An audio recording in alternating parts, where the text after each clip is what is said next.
Welcome back to the Coffee Hour. I'm Andy Bates. I'm Sarah Golseth. It is Sharathon 2024, and we're having a lot of fun having some just like guests that we love to have on KFUO. And we were just chatting a little bit ago about how much we love doing history series. Yes. And when it's time to do a history series, well, the person to go to is the Reverend Dr. Cameron MacKenzie. He's professor of historical theology at Concordia Theological Seminary in Fort Wayne, Indiana. Dr. MacKenzie, welcome back to the Coffee Hour.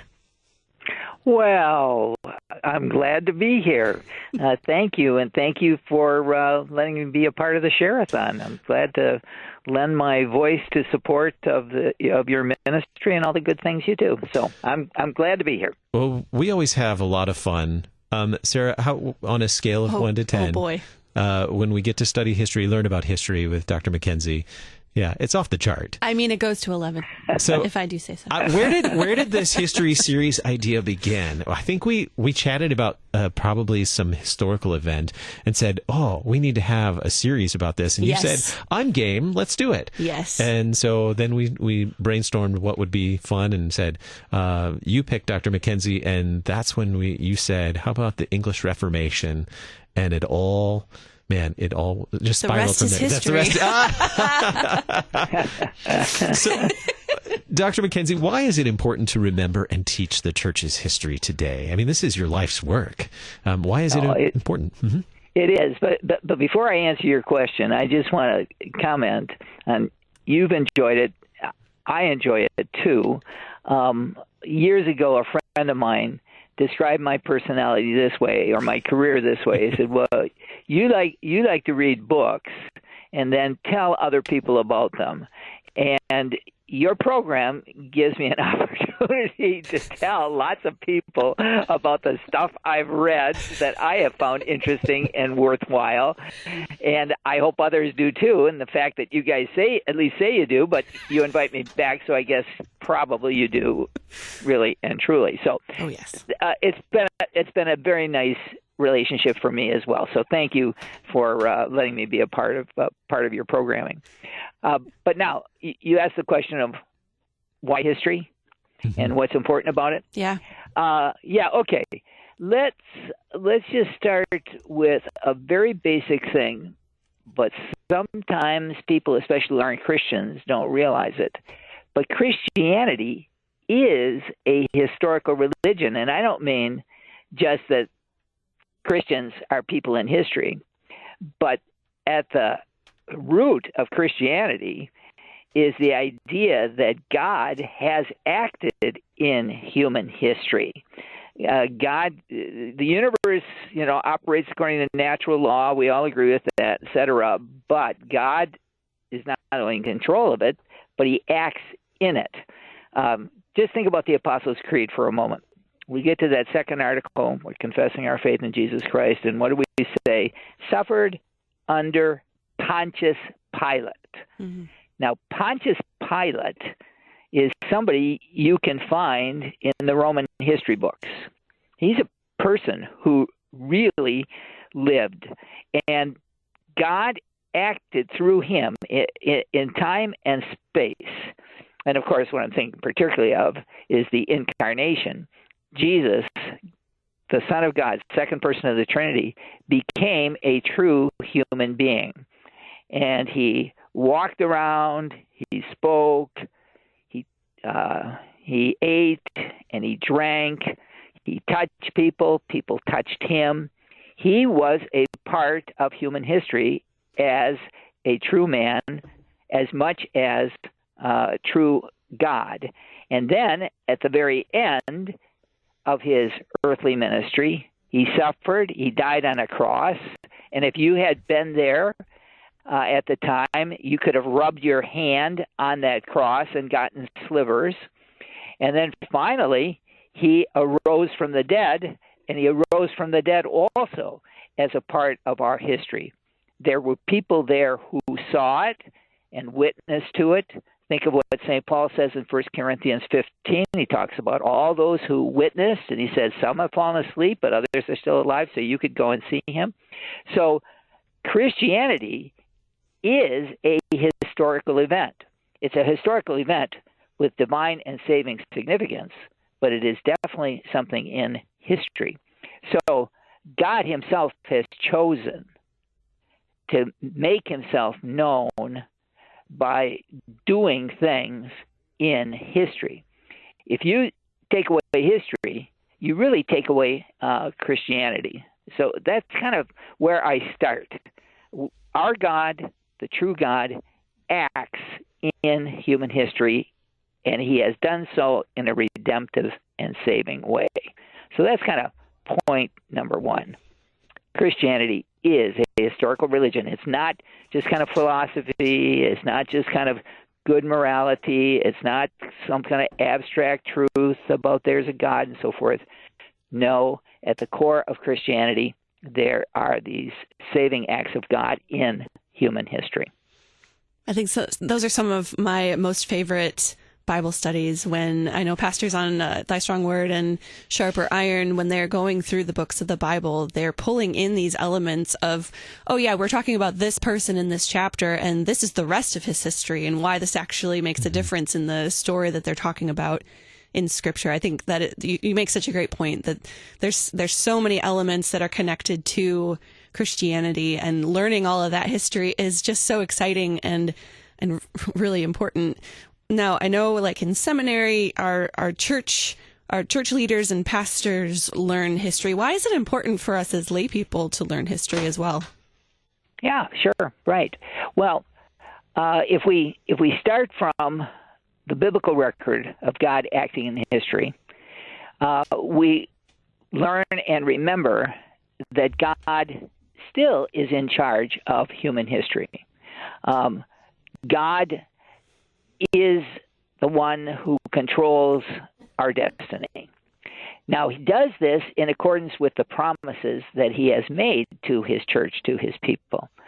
So, divine providence is a doctrine, but it manifests itself in the world and experience of his people. Christians don't believe in human sovereignty, that we make our own destiny, nor, even though we say the world is wicked, we don't believe in the ultimate rule of the world by the devil. No, God is in charge. God is in charge. And history then reveals how he has acted in the interests of his people, how he has kept his promises over the long course of time, the 2,000 years since the time of Jesus. We take a look at the history of his people, what's happened to them, how the church has continued through good times, continued through terrible times, but God has kept his word, and he has preserved his church, and history demonstrates then how divine providence has worked out for the sake of God's people. Now, normally, God acts through secondary causes. I mean, sometimes he does do miraculous things, and we can look to at least very fortuitous things that have happened in human history. But normally he acts through secondary causes. And what I mean by that is God, today, if he's going to cure somebody, he'll do that through medicine. If he's going to feed somebody, he'll do that through farmers. So in church history, we often study those secondary causes as the tools by which God has kept his word and promise. So we will look at a political situation, and we will look at the decision of a ruler, say Ethelbert of Kent in the 6th century, who became a Christian. And his becoming a Christian was kind of a beachhead for Christianity to spread among the Germanic Anglo-Saxon peoples of England. Well, God acted through Ethelbert. And so you can see then how God used human experience and human beings to move the church from one part of Europe into another part.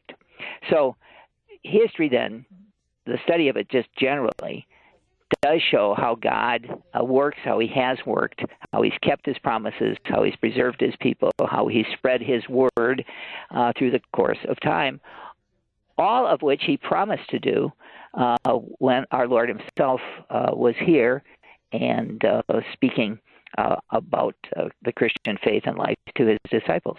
So that's another good reason for studying history. I'm going to mention one more thing here before I forget it, even though it's a part of why we like history, and that is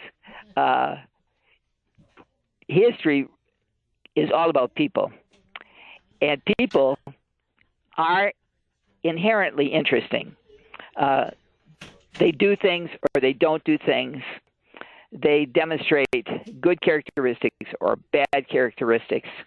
But whatever they do, there's a way in which human beings today can kind of connect with those folks in the past. We know circumstances change an awful lot, but people don't change an awful lot.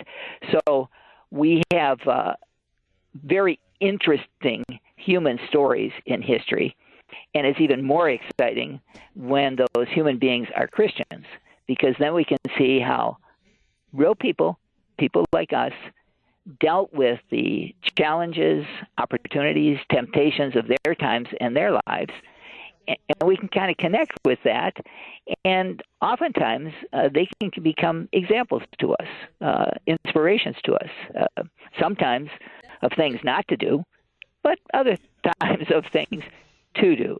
So that's another thing about history. It's inherently interesting because of people, and we're dealing with Christian history. We've got Christian people, and we're Christian people, and there is a community of faith that we can still see, even if those people lived a long time ago and under a lot different circumstances.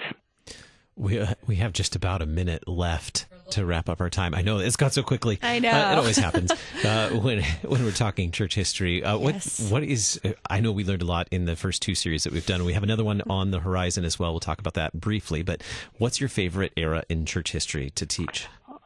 Well, that's a great question. I've got a standard answer. It's whichever one I am teaching. I love it. That's accurate. Reformation, that's my favorite. Lutheran Church in America, that's my favorite. It's just whichever one I'm teaching is one that's my favorite. It's so fantastic. It's so accurate, though. That truly that's very characteristic of you, because when you're teaching, you're in the moment. You're always there and just deep into whatever it is that you're teaching. So give us a preview of what we're looking forward to in our next series. We started with the English Reformation, sidetracked with the history of the LCMS for a little bit, and now we're getting back. We're going to pick up kind of where we left off with the English Reformation and what comes next. Yeah. Well, what I'm interested in ultimately is helping people to understand the contemporary denominations, and those origins in America, most of those go back to England, if not to early American history, then back to England. And so we're going to be talking about the Puritan movement and the anti-Puritan movement, and out of that movement we get the denominational origins of the Presbyterians, that's a big one, Congregationalists, that's another big one, and the Baptists. All of those groups in America have origins back in the British Isles, particularly in the Puritan movement. Yes, I should also mention the Episcopalians. They too have their origins back in that period as well. So I think people will find that interesting and can kind of vaguely connect it with our current American religious scene. Our guest today, the Reverend Dr. Cameron MacKenzie, Professor of Historical Theology at Concordia Theological Seminary in Fort Wayne, Indiana. Dr. MacKenzie, thank you so much for being with us on the Coffee Hour today during Sharathon. Well, God bless you all, and pray that Sharathon will be a big success. Thank you for having me. Sharathon 2024, you can be a part of it. Be a part of Sharathon 2024. We'll tell you about that in just a moment. You're listening to the Coffee Hour. I'm Andy Bates. I'm Sarah Gulseth. The Coffee Hour with Andy and Sarah is a production of KFUO. To support the Coffee Hour and KFUO Radio, visit KFUO.org. You can also text KFUO to 41444 or send an email to gifts@KFUO.org. And you can call us at 800-844-0524. KFUO. Christ for you, anytime, anywhere.